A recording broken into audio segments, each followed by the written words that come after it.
Halo teman-teman, di video kali ini kita akan menyimak bersama-sama tentang ejaan bahasa Melayu dari dulu sampai sekarang. Bagaimana ejaan bahasa Melayu tersebut? Yuk, mari kita simak bersama-sama. Sejarah ejaan bahasa Indonesia diawali dengan ditetapkannya ejaan Van Ophusen. Ejaan ini dengan menggunakan huruf Latin dan sistem ejaan bahasa Belanda yang dirancang oleh Charles A. Van Ophusen. Dalam pelaksanaannya, Charles Van Ophusen mendapat bantuan dari Engku Nanawi dan Muhammad Taib Sultan Ibrahim. Dengan adanya perubahan pada sistem ejaan, maka ejaan bahasa Melayu yang pada awalnya menggunakan aksara Arab Melayu atau abjad Jawi berubah menjadi aksara Latin. Aksara atau abjad Jawi adalah salah satu dari abjad pertama yang digunakan untuk menulis bahasa Melayu dan digunakan sejak zaman Kerajaan Pasai, Kerajaan Saman Kesultanan Malaka, Kesultanan Johor, dan juga Kesultanan Aceh serta Kesultanan Patani pada abad ke-17. Bukti dari penggunaan ini ditemukan di batu bersurat Terengganu bertarik 1303 Masehi. Penggunaan alfabet Romawi pertama kali ditemukan pada akhir abad ke-19. Abjad Jawi merupakan tulisan resmi dari negeri-negeri Melayu, tidak bersekutu pada zaman kolonialisme Britania. Sebelum kemerdekaan, ejaan yang diberlakukan adalah ejaan Van Ophusen yang diresmikan pada tahun 1901. Dalam karirnya sebagai Inspektur Pendidikan Ulayat atau kaum bumi putri saat itu, Van Ophusen telah membuat kitab logat Melayu, yaitu pertama pembendaharaan kosakata, daftar kata untuk ejaan bahasa Melayu dalam huruf Latin yang diterbitkan di Batavia tahun 1901 dan berisi 10.130 kata-kata Melayu dalam ejaan baru dengan prinsip ejaan bahasa Belanda. Ternyata, jauh sebelum menerbitkan kitab logat bahasa Melayu, lelaki yang lahir tahun 1856 dan meninggal tahun 1917 ini sudah membuat dua buku bahasa lain, yaitu Pengamatan Selintas Kehidupan Kekeluargaan tahun 1879 dan Tata Bahasa Melayu tahun 1910. Pertama, ejaan Van Ophusen. Ejaan Ophusen lahir dari niat pemerintah kolonial Belanda untuk menengahi keberagaman variasi bahasa Melayu yang ada di Nusantara saat itu, sekaligus memudahkan Belanda menyebarkan kekuasaan di daerah kolonisasinya. Ejaan ini menggunakan huruf Latin dan sistem ejaan bahasa Belanda yang diciptakan oleh Charles A. Van Ophusen. Ejaan Van Ophusen ini berlaku dari tahun 1901 sampai dengan tahun 1947. Ciri-ciri ejaan Van Ophusen sebagai berikut. Huruf I untuk membedakan antara huruf I sebagai akhiran dan karenanya harus dengan diftong, seperti mulai dengan ramai, juga digunakan untuk huruf Y, Soerabaya. Huruf J untuk menuliskan kata-kata jang, paja, saja, dan sebagainya. Huruf OE untuk menuliskan kata-kata goe-groe, itoe, oemoer, dan sebagainya. Tanda diakritik seperti petik 1 untuk mengganti huruf K, seperti misalnya mamoer, akal, ta, pa, dan sebagainya. Kedua, ejaan Republik atau ejaan Soandi. Ejaan Republik berlaku sejak tanggal 17 Maret 1947. Pemerintah berkeinginan untuk menyempurnakan ejaan Van Ophusen. Adapun hal tersebut dibicarakan dalam Kongres Bahasa I pada tahun 1938 di Solo. Kongres Bahasa Indonesia I menghasilkan ketentuan ejaan yang baru yang disebut ejaan Republik atau ejaan Soandi. Ejaan ini disebut sebagai ejaan Soandi karena diresmikan tanggal 17 Maret 1947 oleh Menteri Pengajaran, Pendidikan, dan Kebudayaan saat itu, yaitu Raden Sewandi, menggantikan ejaan Ophusen. Ciri-ciri ejaan Republik sebagai berikut. Huruf OE diganti dengan U pada kata-kata guru, itu, umur, dan sebagainya. Bunyi hamzah dan bunyi sentak ditulis dengan K pada kata-kata tak, pak, rakyat, dan sebagainya. Kata ulang boleh ditulis dengan angka 2 seperti kanak-kanak, berjalan-jalan, ke barat-baratan. Awalan di dan kata depan di, kedua-duanya ditulis serangkai dengan kata yang mendampinginya. Berikut ini terdapat 3 ejaan yang belum diresmikan yang menjadi tahapan hingga ke ejaan yang disempurnakan, yaitu ejaan pembaharuan, ejaan melindo, dan ejaan baru. Pertama, ejaan pembaharuan. Ejaan pembaharuan direncanakan untuk memperbarui ejaan Republik. Penyusunan itu dilakukan oleh Panitia Pembaharuan Ejaan Bahasa Indonesia pada tahun 1957 oleh Profesor Prijono dan E. Katopo. Namun, hasil kerja panitia itu tidak pernah diumumkan secara resmi sehingga ejaan ini pun belum pernah diberlakukan. Ciri-ciri ejaan pembaharuan ialah sebagai berikut. Kedua, ejaan melindo.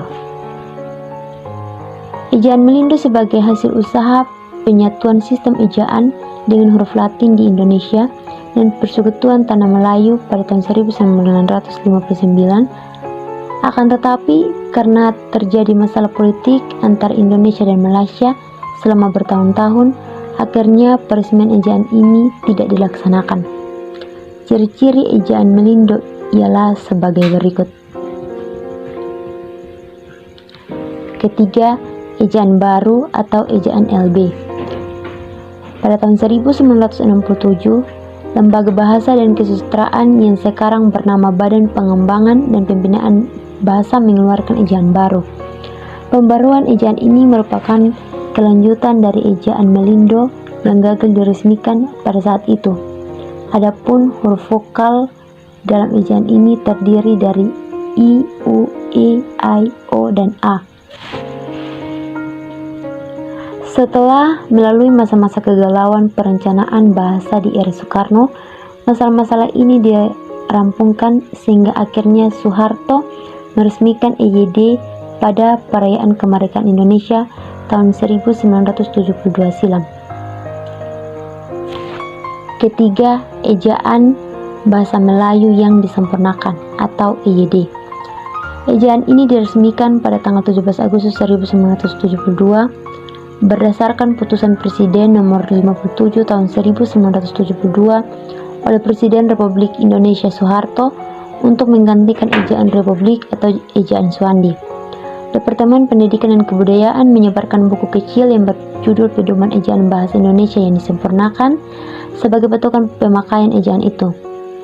Panitia Pengembangan Bahasa Indonesia, Departemen Pendidikan dan Kebudayaan yang dibentuk oleh Menteri Pendidikan dan Kebudayaan dengan surat keputusannya tanggal 12 Oktober 1972 nomor 156-P-1972 menyusun buku pedoman umum yang berisi pemaparan kaidah ejaan yang lebih luas.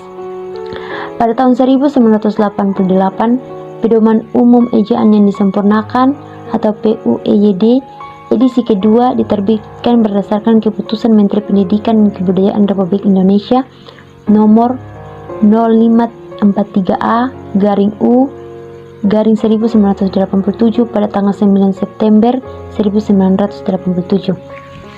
Setelah itu, edisi ketiga diterbitkan pada tahun 2009 berdasarkan Peraturan Menteri Pendidikan Nasional nomor 46.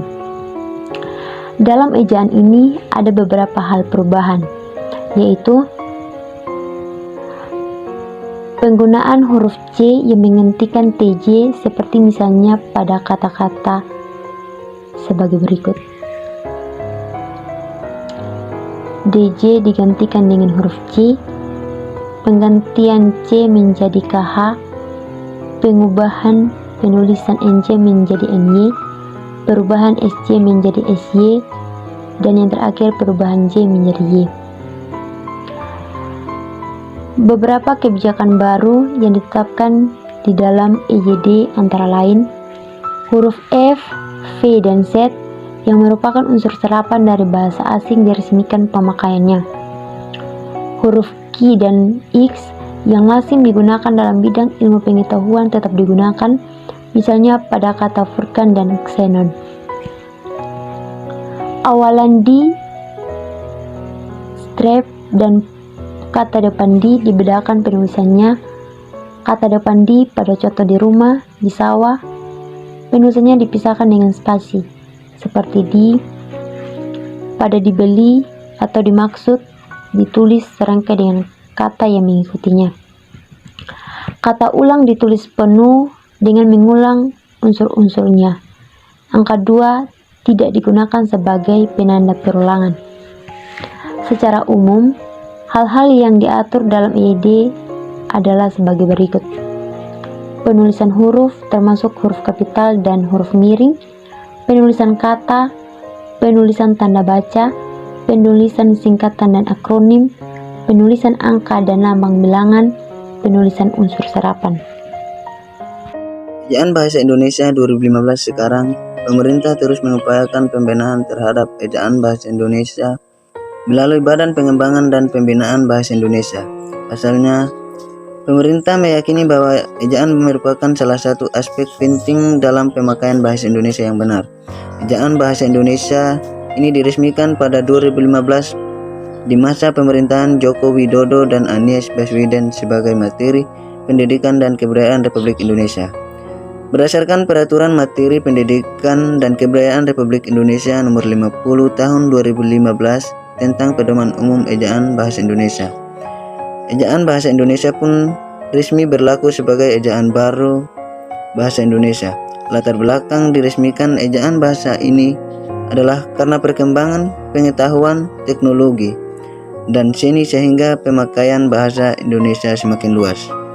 Ejaan ini menyempurnakan EJD terutama dalam hal penambahan diftong, penggunaan huruf kapital, dan cetak tebal.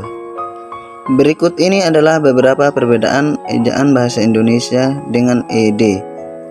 Penambahan huruf vokal diftong. Pada EJD huruf diftong hanya 3, yaitu I, O, Au.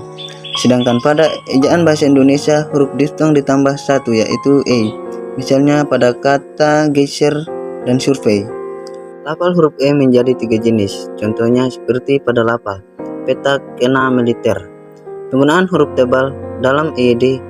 Fungsi huruf tebal ada 3, yaitu menuliskan judul buku, bab, dan semacamnya, mengkhususkan huruf, serta menulis lema atau sebelah dan dalam kamus. Dalam ejaan bahasa Indonesia, fungsi ketiga dihapus, penulisan cetak tebal untuk menegaskan bagian tulisan yang sudah ditulis miring dalam bagian-bagian karangan seperti judul, bab, dan subbab. Penggunaan huruf kapital pada EJD tidak diatur. Pada huruf kapital digunakan untuk menulis unsur julukan, sedangkan dalam ejaan bahasa Indonesia unsur julukan tidak diatur, ditulis dengan awal huruf kapital. Huruf kapital pada nama julukan seseorang, contohnya Pak Haji Bahrudin. Tanda elipsis digunakan dalam kalimat yang tidak selesai dalam dialog.